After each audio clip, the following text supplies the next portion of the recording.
This class will look at performance measurement.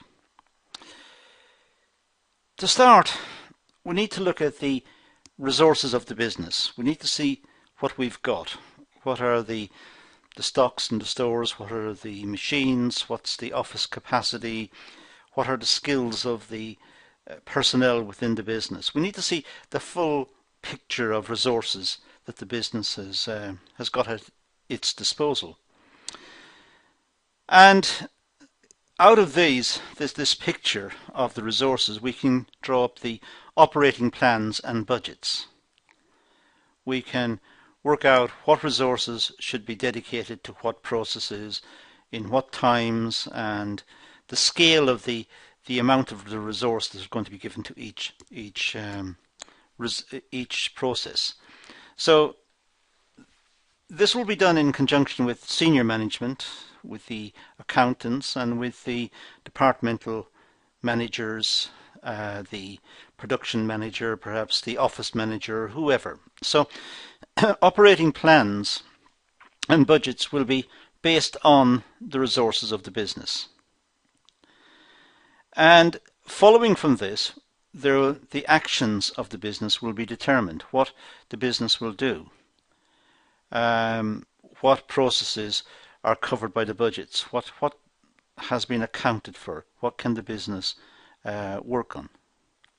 And to achieve these outcomes, a project management team may be put in place to ensure that the actions that were planned will be seen through to the end. There will be regular reviews of the performance of the business, regular meetings between various levels of management, reporting back on the parts of the business that are currently working towards the achievement of the overall objective, how well they're working, what are the issues, what's gone right, what has gone wrong. So that is made more tangible if there are performance measurements taken. Now, performance measurements may be that particular sections should produce a certain number of output per week, and let's say the figures for production for the week indicate that it's not hitting its target. So performance can be measured in terms of some sort of output. Of course, it's very difficult to work out this precisely. In some business situations, performance measurement may be very difficult. For example, the work of an accountant. Accountancy is not broken up into small measurable outputs. Accountancy is understanding the financial basis of the business and perhaps working on different types of projects within the accountancy field from time to time. The same with solicitors, or if you like lawyers. The same thing. Each client is different, have a different set of circumstances, have different situations, and measuring the performance of the legal staff is not easily done in that context. But where the output is measurable, performance measurements should be taken. So many units produced per week and so on. It's important to have a good strategy based on not just knowing the resources that are available and the actions that are required, but also looking at the likely performance of the resources, of the personnel, the machines, the offices and so on, in trying to achieve what the business wants. So it's important to have a strategy. How will the business go about organizing its production? How will the business go about setting up its relationships with the outside, with customers and with distributors, given its capacity to produce? So what are its strategies? And to that end, the business needs to look at itself and assess what it requires. If there are many customers for the product and the business does not have the capacity to meet that, then maybe more investments required, and maybe the business should be looking into seeking sources of investment funds. So issues arise out of the whole performance measurement idea, out of this plan. And having got the strategy, of course, it feeds back to the resources. If new investment has been found for machinery or extra capability within the business because the needs assessment suggested it was required, that of course would feed back to the resources of the business, and it will influence planning in the future. So we have a cycle, and we have the various parts to the cycle, looking at project management, looking at performance measurement, and the needs assessment. Now, a good measuring system. Well, a good measuring system should actively promote performance by measuring the essential components of the process. It's vital that the business can measure the essential components and processes. What are its resources? What, in terms of its capability, has it got? What ability has the business got to satisfy customers, and look at the scale of demand for the product. A good measuring system should provide corrective feedback and positive reinforcement to workers and management. A good feedback system should indicate when something has gone wrong and should feed that back to the managers and to the workers so they can do something about it. They can try to reorientate themselves or try different methods until they successfully complete the requirements of them, that the performance measures come right.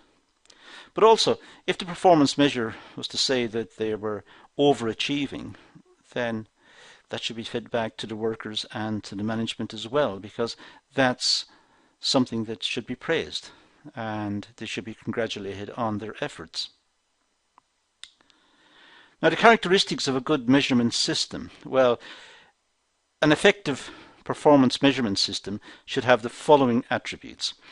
First of all, it should concentrate on effectiveness. That's the whole idea. It should look at what the business can do and what it can do effectively, what it can really do, not what people imagine it can do or what they would like it to do, but it should look at the effectiveness of the business in achieving some goal or achieving some strategy, some strategic outcome, I should say. So if the business is there to satisfy customer requirements, which presumably it is, then to what extent is the business doing this? How effective is it satisfying customer requirements? To do it, to concentrate on effectiveness, it's important to have good measurement of performance throughout. The measurements should be agreed with the workers and the management, and they should be as objective as possible. They should be realistic measurements. The example I gave earlier with the legal profession, it's difficult for lawyers or solicitors, whatever you want to call them, to have standard measures of output. That's not the nature of their work. So it's difficult to appraise their effectiveness. They get the job done, and that seems to be the only measure we've got. In business, we can look at different parts of the production process, or if it's a service business, how far the requirements of the client have been processed through various levels of expertise within the office.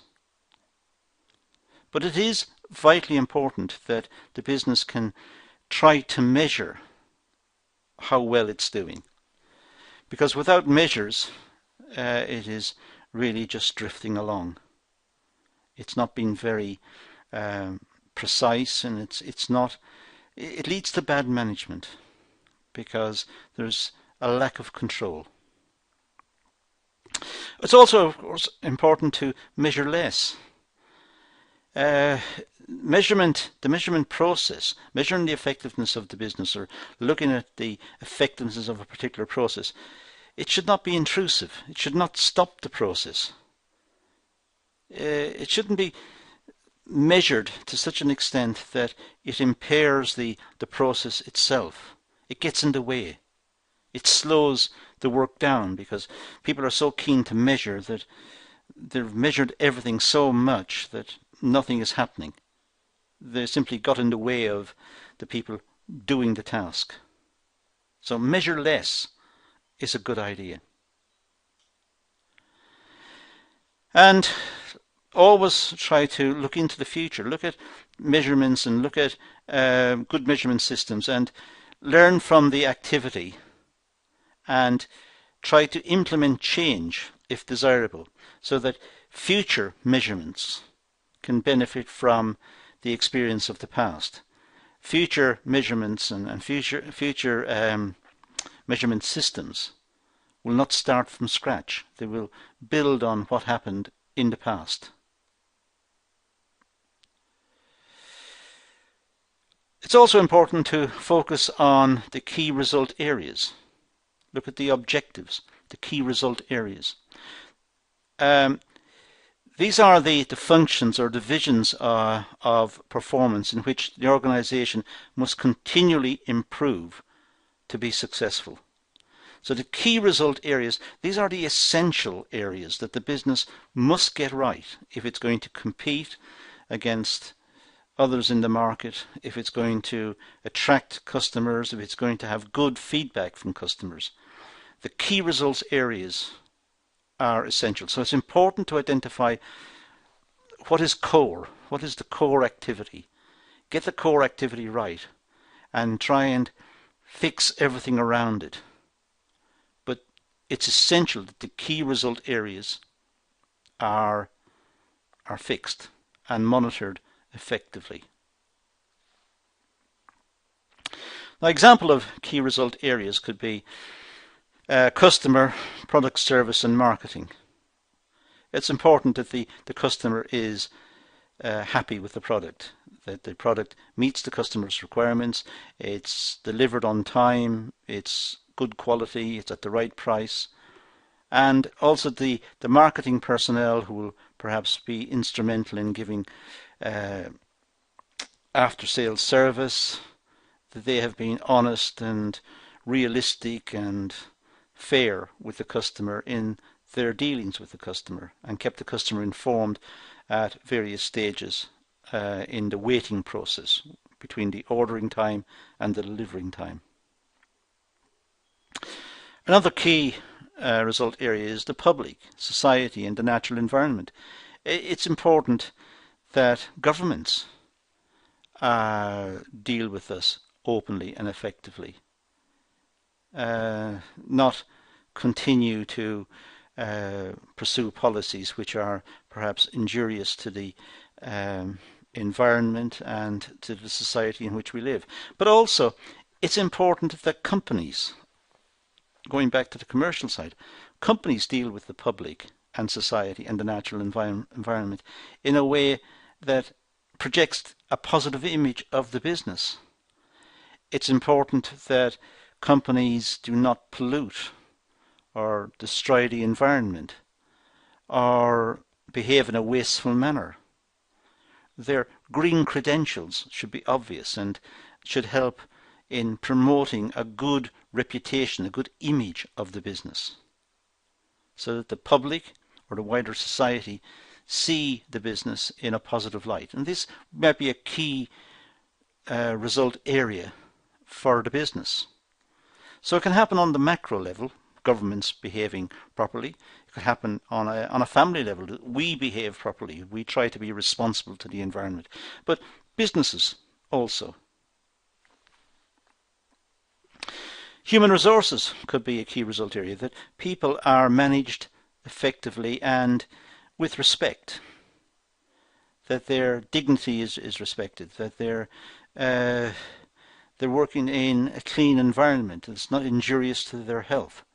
Health and safety issues are paramount importance that people go to work to work. They don't go to work to be injured. And that they have some sort of satisfaction out of the job, not just a wage or a salary at the end of the month, but they get satisfaction from their employment as well, if possible. And it should be the goal of business to ensure that the people are motivated, they're engaged, and they have some sort of psychological payback from working. They like it. After all, they're spending a big proportion of their life doing certain functions for the business. Operations, production and maintenance. It's important that the operations, production and maintenance run smoothly and that the business can continue. That the managers do not allow the machines to wear out, and there's no contingency for replacement, or there's no strategy for replacement or for continuing production. It's important that the operations are safe, and relating to number 3, to the human resource, but they're safe, it's a good environment to work, and that the machines are properly maintained. The business will benefit from the continuance of production, from the continuation of production. They will benefit by seeing the stream of output moving through the business. But if it's held up because some of the machines break down, then that is bad for the business, and one of the key result areas has failed. Finance is also an issue, making sure that there is sufficient cash flow, that wages and salaries can be paid at the end of the month, and that suppliers, I should say, are paid, and that accounts outstanding are being progressed so that the receipts are coming in to the business. It's important that there is good stewardship accounting, that the people who look after the finance do so responsibly. So good measurement systems follow set rules and procedures. It measures output and efficiencies that are of interest to the stakeholders. So it's important that businesses recognize what their key result areas are and ensure that these are well maintained and work efficiently, and also can be, as far as possible, they can be measured, they can be monitored and controlled. Now, key performance indicators. Well, this is the essence of measurement, the key performance indicators. It's how we measure key performance. A key performance indicator is a measurement that reports information. So an indicator is a measurement that reports information. That's what we mean by a key performance indicator. An indicator that reports information. Performance is the result or activity we are looking for that fits into strategic goals. So we know what we mean by performance. Performance is the ability of areas within the business to contribute towards the achievement of strategic goals. And the key performance indicator is a measurement of the performance that's going to lead to the strategic goal. So the key performance area will contribute towards the performance of the business, and the key performance indicator is the measurement, if you like, of the information, the measurement of the output, the efficiency, the ability of this particular function to contribute towards the overall strategic goals of the business. Key, this means that this measure has been pinpointed so carefully that management know precisely what to do. It's a key indicator. It's a particular indicator that management have identified. This must be achieved. So it's a key performance indicator. So now we have, if you like, the definition of the three parts of this KPI. Indicator, performance, and key. We know what they mean. Measurements are developed to capture both the input and output elements of a business system. So it's important that measures capture the inputs, measure the inputs, and also measure the outputs, because that is a measure of the efficiency of the business. So let's look at some. Well, a speed indicator.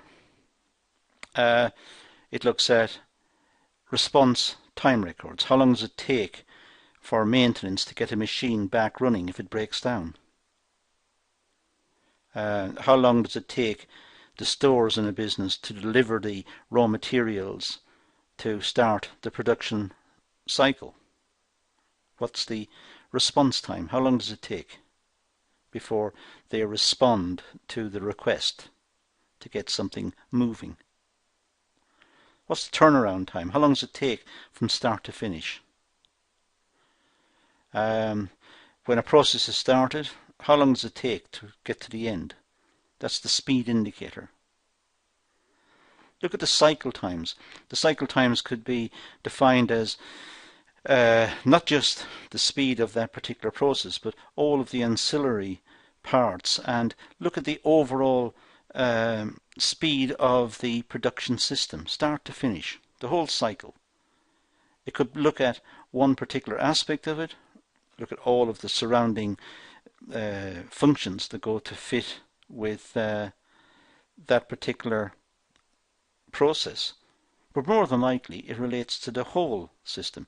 If the company is making a particular product, then what's the cycle time? Right from the time when the order is placed, through the stores, going into production, looking at quality, coming off the end, through to the dispatch. What's the cycle time? That's a speed indicator. Look at project completion dates. When a project is started, then an estimate is made of when it will be completed. Well, how long does it take the project to complete? Does it meet the benchmark? Was it an accurate indicator or not? Does